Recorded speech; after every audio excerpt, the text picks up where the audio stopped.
Depression, neurosis, schizophrenia, anxiety, stress. If there's one thing which unites us as global citizens, it's that we're all getting madder.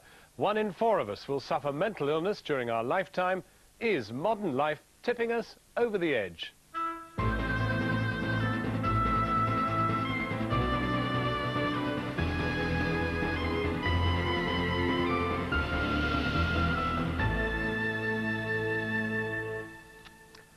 Welcome to the Weekly Planet. Tonight we are going to talk about mental health. At a time when we're beginning to enjoy the best in health and medicine, we're also apparently becoming as sick as parrots. But it is not our bodies giving in, it's our minds. By the year 2020, mental illness will be the #1 health risk. And this is not just a Western malady. Mental illness is rising at an alarming rate in the developing world. Joining me around the table tonight are 6 guests, all with their own experience and understanding of mental health. Professor Julian Leff, you've done some research into the incidence, for example, of schizophrenia in, I think, about 9 countries. That quote on the question of the year 2020 and mental illness becoming the absolute #1, that comes from the World Health Organization, for whom you've worked. Do you subscribe to it? Yes, I think one has to look at the age distribution of the population, because that's going to change as time goes on. If you look at a third world country, about half of the people are aged under 15. Now, as the time changes and people live longer, that bulge is going to move into middle life, and it's that period of life when mental illnesses are most at risk, or people are most at risk for illnesses. So that bulge will carry with it a much higher risk for mental illness, including schizophrenia. Professor Sachit Sharan, you are a psychiatrist in Birmingham, and you share that view that he's expressed? I will endorse the view that the demographic shifts that are anticipated will bring with it certain changes in the presentation and the pattern of mental disorders. But what I'm more interested in is the question, is there going to be an absolute increase in the level of mental illness across the world? And I want to make 2 points. Firstly, there seems to be a general trend towards talking about everything getting worse. Weathermen will talk about the weather getting worse over the next 20 or 50 years. People who are in charge of traffic in the streets will say our roads are going to get congested. Church people are constantly arguing sin is getting more and more prevalent. Psychiatrists will always argue, I'm bound to argue, that mental illness is going to get worse and worse. There are going to be more and more of us going to suffer from mental illness of various descriptions. You've got money to earn. You're in the business. There is a vested interest associated with this grim prognostication about the prevalence of mental illness. So you don't, in fact, think that we are, in absolute terms, going to get sicker? It depends on the kind of definitions that we use to describe patterns of human distress. And psychiatry has always demonstrated its tendency to try and psychologize and pathologize human behavior in various forms and suggest that these conditions, as they are subsequently called, require technical solutions, which only psychiatrists or therapists can provide. Well, is that your problem? Have you, in fact, overstoked it? Because, in fact, you think you can produce conditions in humans that you will have to treat? Oh, no, I'd be very happy to be out of a job tomorrow. No, I think also that the emphasis that's come up so far, that things are getting worse in the West, is actually wrong. I think things are probably getting better in the West, but in the developing world, the whole situation of famine, of wars, large dislocations of population, decimation of peoples by AIDS epidemics, all these are disrupting family structures and social structures, and in my view must inevitably lead to a higher level of neurotic illness. Les Bailey, I mean, you come from an ethnicity, an Afro-Caribbean ethnicity, which came from the developing world and established itself in the developed world here in Britain. And I guess you would see yourself as somebody, as a former Broadmoor patient, who possibly is a product of that disequilibrium, if you like. Yes, I am. As I said earlier, one of the main problems there was that when black immigrants came to this country after the Second World War, there was little or no incidence of mental illness amongst those immigrants that arrived, who worked on the trains, became nurses, swept the streets. But what happened after that was quite a shift, because they were extremely compliant. They, to some extent, were individuals who still had the slave mentality. They would accept what they were given. They would accept what they were told. The second and third generation of black individuals in this country are not that compliant. They think equal opportunity shouldn't be just a legislation, it should happen in reality.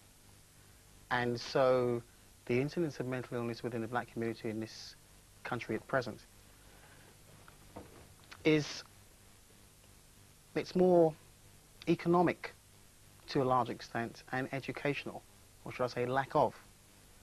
And as a result of that, the upsurge of mental illness in the black community is largely to an extent of the attitudes of the young blacks, but it's also a question of misdiagnosis and misunderstanding of the cultural diversity and the cultural differences. Well, let me press Julian on this, because you've actually looked at some of the incidents of schizophrenia in the black community, which is very high, disproportionately high. Can you identify in any way with what he's saying? I can identify, Les, with what you're saying about the different experiences of the first and the second generations. There's no doubt about it. The first generation were tempted over here from the Caribbean with good jobs in the nursing professions and transport. And I think they transmitted that belief in a good future to the second generation, who've got an appalling future. The unemployment rates amongst young black men are absolutely disastrous. But where you're wrong is in the actual rates of illness, because if you look at, there's been about a dozen studies now of the incidence of schizophrenia in the African Caribbean community. It was high in the first generation. It's probably even higher in the second generation. What is true, though, is it's not high in the Caribbean. We've done 2 studies in Barbados and Trinidad. The rates are low. So it's something about coming to this country. It is linked to the economics and the educational problems, but for some reason it also hit the first generation. I think that's going to be a problem for your argument. Well, there is a further problem, if I could come in there just now, which is that there's something happening to people when they come over to this country. Is a plausible hypothesis, but Julian, as you well know, there is another argument that it is because non-European people coming into contact with European psychiatry. So the black people coming across to Europe in general tended to have higher levels of mental distress, schizophrenia, identified in them. So it wasn't the experience that the black people had somehow which generated higher levels of mental illness, but it's a very contact with European psychiatry that made them perhaps more susceptible to a diagnosis of severe mental illness. Well, can I just break in there, because that is quite a British and Afro-Caribbean experience, and certainly suggests an upsurge of something going on. You say basically distress as much as anything created by failure and misdiagnosis. But you see, this growth, which you say isn't really happening in the developed world, but is really a developing world problem. If we go to the United States, we have an absolutely extraordinary situation, because we have, I think, 28 million people who apparently are diagnosed in some form or other as having some mental illness. Take a look at this. Work schedules are stressful. Corporate downsizing is stressful. Trying to gain skills to compete in the business environment is stressful. Trying to juggle an increasingly stressful workload with a family load is stressful. What connects these more than 28 million people is that each one suffers from an anxiety disorder, America's most common mental health problem. And the reason why, on this occasion, we welcome you wherever you are all across the country to National Anxiety Disorders Screening Day. National Anxiety Disorders Screening Day, real or imagined? Well, 28 million would put it at just over 10% of the population. Surveys done in this country show that about 10% of women suffer from neurotic disorders. So it's probably not that exaggerated. Where I think one could be misled is in seeing all this stress is coming from the modern world. But you think about the stress that exists in third world countries. You know, 1 in 2 children die before the age of 1. Fathers having to go and work hundreds of miles away and leaving the family alone. Poverty, famine. I mean, aren't these stresses equally powerful as wondering about, you know, whether you're going to get your boss's job or not? Faye Weldon, I mean, you're a great writer, and on top of that, a great attacker of psychiatry. Well, it does seem to me, when I listen to this, that it's as if unhappiness is an illness. It seems to me that unhappiness is a very, and depression and anxiety is a very reasonable reaction to the circumstances we find ourselves in. To try and cure us, to give us, say, Prozac in order that we should be happy. All right, it makes you happy, but it's not actually going to change the world around you, is it? That's right. But therefore, this idea that the thing is on the increase, whatever this thing is, this mental illness, suggests what? That people are misdiagnosing unhappiness? I'm sure it's two things. I'm sure that unhappiness is probably being diagnosed as a lack of mental health, though I'm never quite sure what mental health means, as if there's some kind of norm from which antisocially we depart. But there is, I think, I mean, simply from my sample of one, I look round, I see more mad people going round the streets than I ever did. Perhaps it was because once upon a time they were all shut away. I don't think that is the only reason.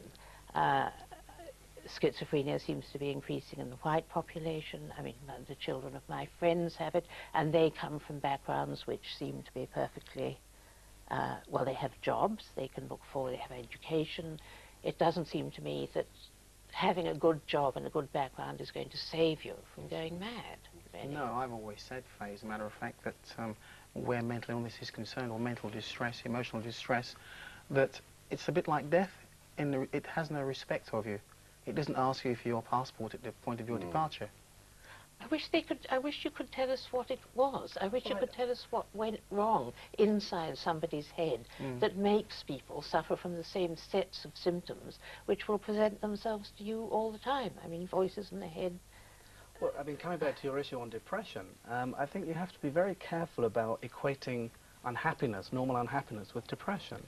I think there's something quite distinct about somebody who is unhappy for weeks or months on end with a number of other symptoms that constitute depression, which is not sleeping, not eating, not wanting to live.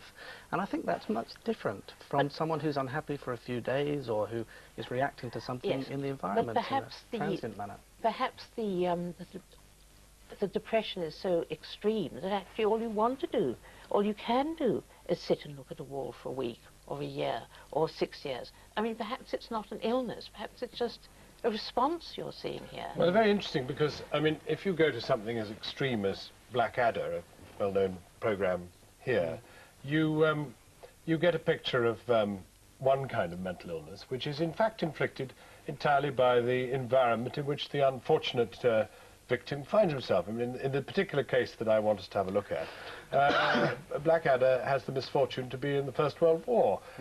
It's not surprising that he presents these particular conditions. All the men present and correct, sir. Ready for the off, eh? I'm afraid not, Lieutenant. I'm just off to Hartlepool to buy some exploding trousers. Come again, sir. Have you gone barking mad? Yes, George, I have. Cluck, cluck, gibber, gibber, my old man's a mushroom, etc. Go send a runner to tell General Melchett that your captain has gone insane and must return to England at once. But, sir, how utterly ghastly for you. I mean, well, you'll miss the whole rest of the war. Yes, very bad luck. Beep. Right. Beep. Martin Prestel, I mean, as an alien from Guatemala, I mean, you must find this a most extraordinary picture of mental health, I recognize, but there must be, in Guatemala, for example, perfectly reasonable environmental circumstances in which people do present very odd conditions. And after all, you're in a country which has been racked by war. Your own village, you told me before the programme, has suffered 1,800 people killed in the last decade. Oh, yeah. 5 years alone. Well, it was funny, after the 1991 massacre, they killed many of our people. 12 children I helped bring in this world, and the next morning I was walking through the village, and women were clapping out tortillas. People were weeping, alternately laughing, and still going out for wood and still coming back. And I think that when you're talking about mental health, it's not so much whether or not people are going to be sane or insane, but that in the modern world you have people reacting in a very insane way to an insane situation. And you can't make those people sane and by putting them back in an insane situation. So where you have people who are not isolated from their identity, and where you have them not isolated from their homeland, and where they have vehicles for dealing with things like that, you don't have people that are like all of a sudden, you know, this is some kind of Garden of Eden or something like this. Life is very tough in this, what you're calling the third world. But what you described as the third world is really the effects of certain kinds of colonialism.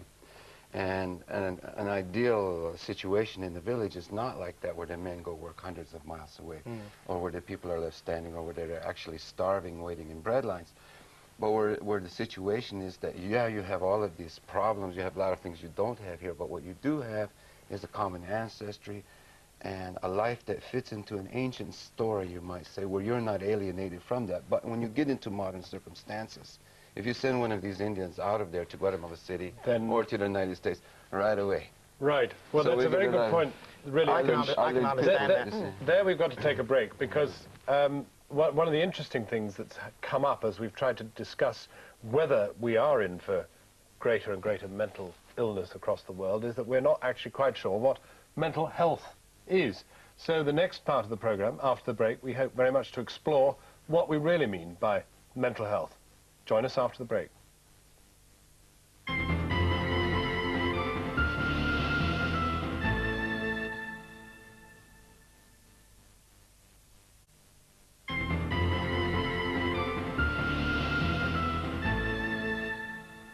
Welcome back to the Weekly Planet. This week we're looking at mental health, which the World Health Organization says will become the most burdensome problem come the year 2020. That is more burdensome than any physiological illness. But what do we mean by mental health? Tony Clare, I mean, can you distinguish between, say, definitive mental disorders and mental health problems like stress? Oh, I think stress is, to say that's a mental health problem confuses the issue. Stress is something which I think you can look at in many different ways. But the issue of mental health is something which has been very difficult to distinguish for hundreds, not thousands of years. I think you have to start with a definition that looks at the psychological functioning of someone. Take it out of society, because society, as we've seen, is different all over the world. There are different ways of looking at it. I think you have to look at the psychology of someone and how they function. And I think we all have certain things which are the same about us in the way we function in our psychology. So the way we think, the way we perceive, the way our emotions are regulated. If those things are not working properly, I think we can say there's a problem with mental health. Who determines that they're not working properly, the victim or the doctor? Well, I think that's the role of the doctor, is to try and work out how they're working. The victim is the one who tells us about this, of course, and I think it's a collaboration between the doctor and the person suffering. Les, you suffered, and some doctor somewhere told you what you were suffering from. Can you identify what mental health is? It is a very difficult area, and I think the mental health system as such and psychiatry as such don't really understand it. I'm not saying that every diagnosis is incorrect, but I think your point about stress to begin with, and Faye's point of view initially, that people do need to express themselves. It's not about giving people happy pills when they're feeling the blues. The important point here, though, is that if people do not begin to appreciate that the mad, the bad and the sad actually exists in our society, and that because someone has a negative aspect today, it doesn't necessarily mean that they have a deep-seated, rooted, ingrained psychological problem which stops them from functioning properly. Well, I mean, you were confined to Broadmoor. Did you have a deep-seated psychological problem? Mine, indeed, was psychological. It was basically to do with my upbringing, to a large extent, and an ironic, what I call my alternative career, in the sense that being abused in the home, physically, I was taken into care by the social services, supposedly to be cared in a manner whereby I would not be abused. But unfortunately, within the care homes, I was abused also.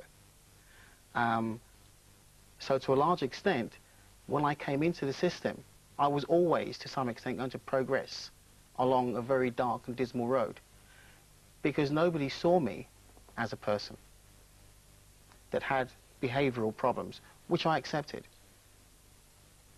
What they saw was a problem that happened to be a human being who had psychological difficulties that needed to be treated.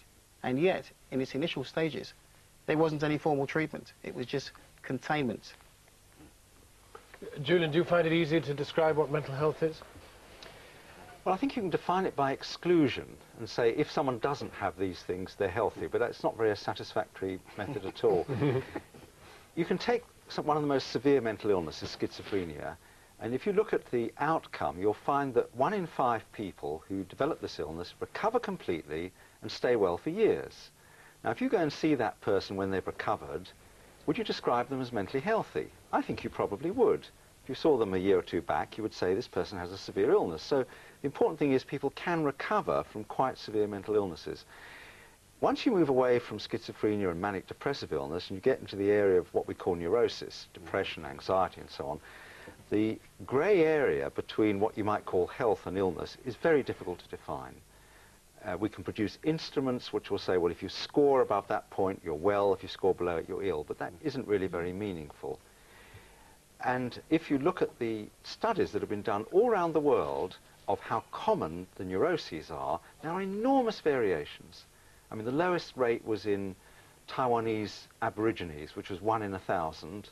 And the highest rate was in Buenos Aires women, where it was 278 per 1,000, you know, a 300-fold difference. That can't really be sensible. So it's not an exact science, is it? Well, the odd thing is, it is getting horribly precise, because I gather the Collins Dictionary is going to produce another 25 syndromes in its next edition. And I quote to you affluenza, which is a feeling of guilt harboured by people with lots of money. Stendhal syndrome, sufferers feel unwell in art galleries. Tony, that's a rather serious decline, surely, in the science. However precise it sounds. Well, affluenza is something I'd be very happy to suffer from, but it's clearly ridiculous to try and equate that sort of thing with what we do in psychiatry, where I think sometimes it is useful to try and break things down from broad categories such as neurosis into perhaps more small categories, more closely defined, and at the end of the day, they may not be useful. Somebody somewhere must have decided that people do go into art galleries and have some sort of a problem. Yes, but that doesn't mean that it's right or it's valid. I mean, they may have a problem that's called something else. Well, it's a useful word to sort of hand around at dinner parties, isn't it? Do you know? I mean, I but don't it's a little more serious than that, Session. Yes, it is. I mean, one of the problems is clearly that what we call mental illness, what we define as mental illness, is culturally specific. In other words, what might be considered as madness from where I come from might not be considered as madness at all in a different context, in a different situation. Listening to spirits or hearing voices of your ancestors giving you advice, say, in southern India, might be considered as quite appropriate within the particular life context of an individual. But if I go around saying the same thing in Birmingham, I'm bound to be locked up and be told that I'm mentally ill. So there is a significant cultural influence in terms of how we define what abnormality is, abnormality of the mind is. And the additional problem is in psychiatry, unlike in physical medicine, we have no method of establishing the veracity of our psychiatric diagnosis, validating it by saying, I can demonstrate that you are mentally ill by doing some form of physical investigation that is independent of my subjective impressions as a psychiatrist. This opens up the possibility that psychiatric diagnosis could be influenced in a variety of ways by the psychiatrist's own background, what he or she thinks about normality and abnormality, where the line is drawn, etc. So it is highly influenced by those kinds of social and cultural factors. It's very difficult to start defining what constitutes mental illness because it varies from context to context, from culture to culture. But in whatever culture you're going to be in, there's going to be somebody who's going to want to cure you, isn't it? It seems to me that you can almost define it as something which a few people who feel themselves to be happy and sane are going to try and cure this other lot of people of feeling. I mean, I think perhaps we have to look at the nature of the people who want to cure it. As much as the nature of the people who feel they need to be cured. I think that's a fascinating point because you're a shaman and you'll have to explain to us what exactly that is, but I guess we'd regard you as a medicine man in a sense, and I guess there may be people in Guatemala who regard you as insane. I don't know about in Guatemala, maybe in London. But no, I mean, in the village, what it is that the village is a body. It's one organism. And when one person is sick, the whole village is sick. When one person is sick, the whole family is sick. So it's a call for care. When people become too affluent, or in the village, when somebody has too much, somebody's got to sacrifice back to the original spirit, because the belief is that a person cannot get so big. When a culture becomes technologically, quote-unquote, advanced, then sacrifices have to be made, mentally or with world wars. When it becomes a technological approach to everything, in other words, to cure everything before you get to the problem, nature invents another problem. And so every time what has to happen is people have to come together to care about their people. So in the village, when somebody goes nuts, they say, it's calling us to get together to make this thing good again. But in modern culture, no, they send a specialist to make sure no one can see it. But what's your job? Why do they call for you and not for Julian? Oh, they'll call for him first because he's cheaper. but if he fails, which we hope he doesn't, because, by the way, we're not against any Western medicines either. We're inclusive. They're the ones who don't like us. We love them. If they can fix it, great. I can drink some tea. I like you, Martin. I can drink some tea. But I mean, you know, let's say the World Health Organization, they used to interview me all the time because I cured a lot of epileptics, and they couldn't figure out how. Well, how? They figured that I was giving them this or giving them that, and I said, no, it's a process. If you want to go through the route that I learned to do it, fine, take a number. But otherwise, you can't just go bam, bam, bam, okay, this is what we're going to give, now we're going to get the squib to make them up, and we'll make a lot of money, and then... So would you say that you take a more holistic approach? Well, a whole approach, I should say, and just like I said, if this fella here and you can help me, we're going to bring you in. Right. We're not going to say, throw these guys away because we're fanatics about our way. At the same time, we treat not only the individual, but we treat the whole family, because the individual will be like the liver. And we're not going to pull the liver out and say, this liver is ill, so you go over in this hospital and we'll make you well where the body dies. Well, in a sense, using the liver as an example is an easy one, because it's a physical thing. Yes. I'm just wondering how your village, your town, views mental health. Well, first of all, they don't believe that a person's sanity resides in their head. Okay? Their sanity does not reside in the brain. The brain, very wonderful thing. I mean, you know, don't go very far without it. But it's, of course, we're going to come down to the point of spirit, okay, which most people equate with some sort of feeling between themselves. But that's just something independent of us, that human beings were not put here to succeed. So when they get ill, they consider that normal. The miracle is that people are not ill. And so that every day not 100% of the population is not sick is a miracle to them. So when people freak out or go this way or that way or hear voices or see things, generally speaking, it's a call of some sort of imbalance or spirit thing that's called, and they will call me to divine it and determine where that imbalance has been placed. You see, all that sounds really rather more sophisticated than our system. I mean, if we look at the historic picture here, I mean, were we to go just back to 1913 and take a look at this piece of black and white film, I think we get a picture of where we're coming from. In the early part of the century, it was believed that a vast range of people should be put into institutions for life. The Mental Deficiency Act of 1913 had established 4 categories of people to be institutionalized: moral defectives, idiots, imbeciles, and feeble-minded. Under the catch-all phrase of mental defective, anyone who was poor, disabled, or had a learning difficulty became a potential candidate for removal to an institution. You see, that's very interesting. It doesn't sound to me as if you've ever even been through the institutional phase. We've now come out the other side, haven't we? We've torn those places down. That's right. Not entirely. Not entirely. There are still people in Broadmoor who have been there over 30 years, some of them because they had children out of wedlock. Oh, yeah. You know, never committed a crime in their lives. But I mean, that was 1913. Now we're talking about, you know, post-traumatic stress disorder. And I mean, it seems to me that in a very short space of time, our thoughts about mental health have gone through a complete sort of 360-degree change, whilst the Guatemalans, if we want simply to take the developing world, but we could just as easily take the Indians, have gone through a much more gradualist, extended family, extended community approach to thing of inclusion, of keeping these people within the circle and somehow coming to grips with their problem.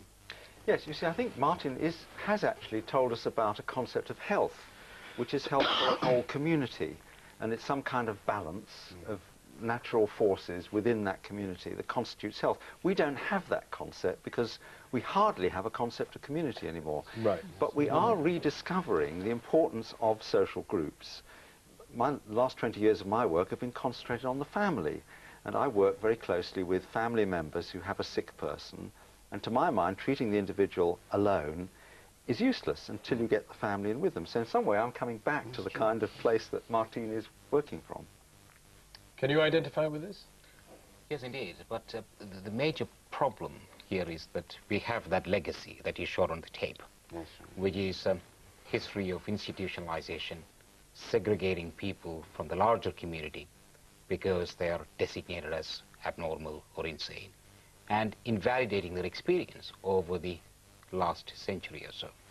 And that's the history, that's the legacy, that's the weight that we carry as mental health workers in this country. And it's extremely difficult to break out of that because psychiatry continues to argue the same case in relation to dealing with people with mental health problems. Not only that, Western psychiatry tries to impose that idea across the world. Psychiatry, there's a sort like of psychiatric colonization going on. Yes, like Coca-Cola. It is exported quite vigorously to all parts of the world. That's right. With incitement to partake in this, whilst undermining the systems that had been in those countries for I think one of the centuries. saddest things Tony? as well is...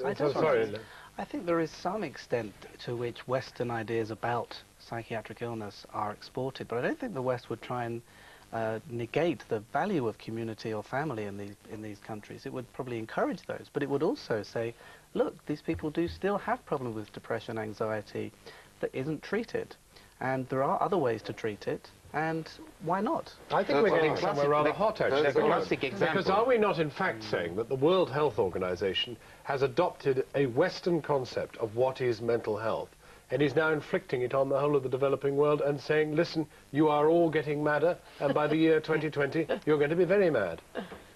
Well, let's not run away with this too far. I mean, from Sach's own culture, there's a very long tradition of medicine in the Vedic texts, which predate the Bible, in which there are clear descriptions of what we would recognize as madness.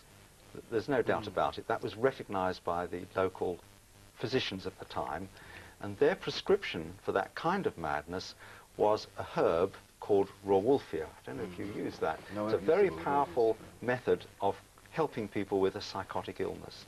That's been around for over 2,000 years. Now, I wouldn't want to take that away. I mean, I think that's part of a cultural tradition which actually meshes in with our own views about madness. I think you're bringing us into a very interesting area, which really raises the question of what we should actually do about mental illness and mental health. Whether, in fact, we should tackle the community, or whether we should, in fact, tackle the post-traumatic syndrome that is now being described. And incidentally, today we have Beverly Allitz, the nurse who you know, inflicted great and tragic damage within the health service. Her victims today are awarded $500,000 to share for their post-traumatic syndrome. When we come back after the break, we want to look at what we should be doing now in response to mental illness and how it should be treated. And there's a very varied picture around this table. Join us after the break.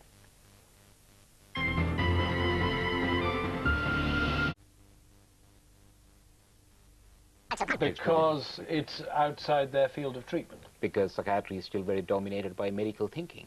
About we are looking for putative causes for these conditions in people's neurons and their brains. Would you say that the medical model, as we understand it in the West, is wrong, is incorrect, the blueprint? Well, I'm not saying it's wrong or right. What I'm saying is that there's a preoccupation with that, Right. which dominates psychiatric practice. Most of the people who But come it into does hospital... sound from what you're saying that it is wrong. Well, my personal view is that it is actually the emphasis is misplaced. Of course, medical approaches to understanding human distress have been it has shown wasn't always here. It wasn't always seen as a medical problem, was it? No. I think back in the 17th century here, either the lawyers were going to get it or the College of Physicians were going to get it. As soon as Well, the then there physicians was money to be get made it, from madness. then there's money to Well, be made. Tony, and I think there it's is a time you cure. came in and entered into defence for the Institute of Psychiatry. Well, I think so too. It's been a long time coming. I think the medical model has a lot to offer. it's been knocked. I'd like to defend it a bit. I think there are people who suffer greatly for whatever reasons, be it from the breakdown of the family, from society, but they suffer. And there are things that we can do based upon calling their suffering an illness, that by calling it an illness, by treating it with medication or with appropriate therapies, and I think what Julian said about therapy is very, very pertinent, that therapy is not just one thing that happens. There are all sorts of very specific therapies for specific illnesses. So, for example, the debilitating condition called obsessive-compulsive disorder, where people may be absolutely disabled by fears of contamination, by germs. If you use a therapy called exposure therapy, where you expose them to situations which are not harmful or threatening but which they've been avoiding, such as dirt, which is we have this is overwashing disorder. That's right, Yes, overwashing or themselves. fear of contamination. There is a very useful treatment which is very precise and which is very effective. And I think we can offer a lot to those exposing people. the victim Exposing to dirt or to whatever the feared.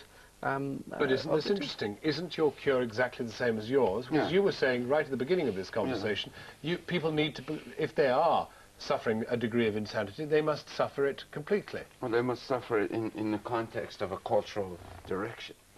In other words, two things. One, the person, the therapist, the doctor, whatever, has to be a member of the community of the people he's working with. Otherwise, they become names and numbers and places he could leave. Should never be able to leave the people you're working with. And he should never have piles and mounds of them. There should be, for every person that's losing it, there should be at least 3,000 people to take the shock of that. Second of all, what you said is very good. But the exposure therapy, only what we would do is we would look at that, as Sheman would look at that person and say, this person has an animal soul. That animal soul is a raccoon. Raccoon is always washing everything. Therefore, it has to get closer to its own nature. They put it out in nature. So not only the person doesn't only get allied with the community nature, the nature of the community, but their own nature and nature itself. So I think he's gone a step too far. Well, it may work, and that's fine. But I think the important thing is that by using a medical model, we can do experiments and studies and look at what does work. And if someone can show me a therapy works for a defined condition, then I'm very happy to recommend that. But I think it needs... Even if it involves accepting some degree of animal... Absolutely. If I can see evidence that it works for a defined condition, then when I see that defined condition, I will use that treatment. I agree with Tony's approach, but I think that Martin has an advantage that Tony and I and Sashi don't have, and that is that he operates within the same worldview as his clients. They all share the same concepts of illness and health. And that gives you a very big advantage. That you should have it also. Nobody's really mentioned dropping a whole lot of drugs on these problems. What about that, Tony? Again, drugs are a useful form of therapy for certain conditions. There are some conditions which drugs are second to none for treatment. Prozac. Prozac is a good antidepressant and will treat depression very effectively. Isn't it an escape? No, because I think you can look at depression as, in some ways, a neurochemical disturbance, just as you can look at it in other ways. And it will treat that neurochemical disturbance, and it will effectively treat or prevent depression from occurring. Faye, do you feel as hostile to drugs as you do to psychotherapists? No, I'm really, on the whole, whatever gets you through the night, you know. I think the question there is the overdosing, to a large extent. It's the level, it's the magnitude. Were you treated with drugs? Fortunately, I was not, but many of my counterparts were. And 3 black guys in particular within that institution died as a result of This is all Largactil and things like that. Largactil, Stelazine, Triptysol, you name it, they had it. They were going up to receive their treatment with almost a prayer mode, as I call it, handfuls. And once that handful was deposited, there was another handful, followed by a fortnightly depot injection. I mean, one normally sees this amount of medication being used in the various wildlife programs when you see an elephant getting brought down with a hypodermic needle. That's what takes place. And what's the distinction then between drugs and herbs? You're using a chemical solution.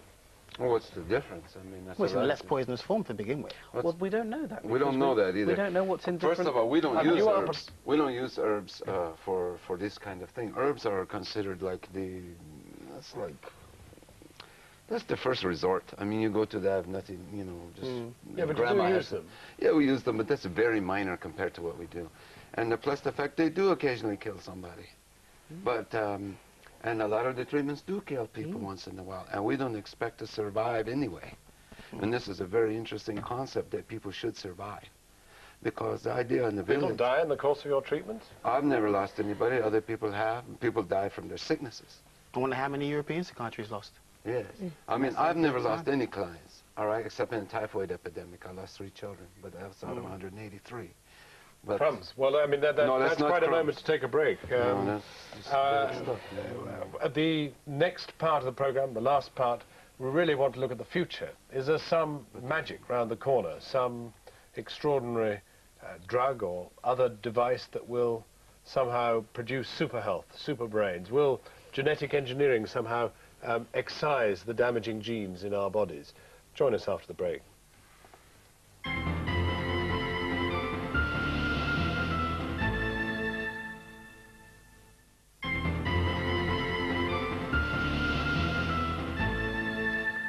Welcome back to the Weekly Planet. So far we've discussed mental illness in the world as we know it. We now have a huge body of knowledge about the workings of the brain, and such knowledge has led to the development of drugs which can influence healthy behavior and even thoughts.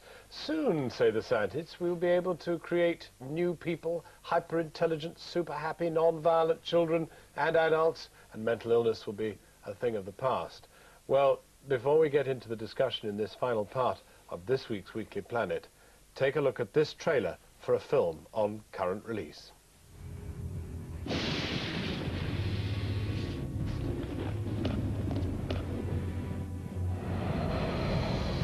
How do you feel, patient 957? Like a fresh towel. Roritor Pharmaceutical, makers of the world's leading tablet for gas, Fascinating. was in trouble. My empire is crumbling! They needed a new product. We might be releasing the most effective antidepressant ever. Go on. They don't have my notes with me. They needed it now. Is it ready for production? Yes, sir. It's ready to go. Have there been any side effects? Yes, sir. A few side effects. Woohoo! Is this the result we're looking for? Paramount Pictures and Lakeshore Entertainment present the first motion picture from the kids in the hall. We think that everyone should have access to it, like ghetto children. Apparently their lives are horrible. Tony, happy drugs, super cures, preventative medicine dished out to people while they're still healthy before they develop any of these ghastly syndromes? Oh, I hope not, if that's the result. I mean, there is the danger, of course, of extending what we've been talking about, which is mental illness, into trying to make us all better people. Totally happy, brave new world, dependent upon the soma handed out by the authorities to keep us in place. And I think that's something quite different. I think it's certainly true that there are things we can take when perfectly well that will make us feel better, that may not have too many side effects, and that may not be addictive. The question is whether we want to go along those lines and develop them.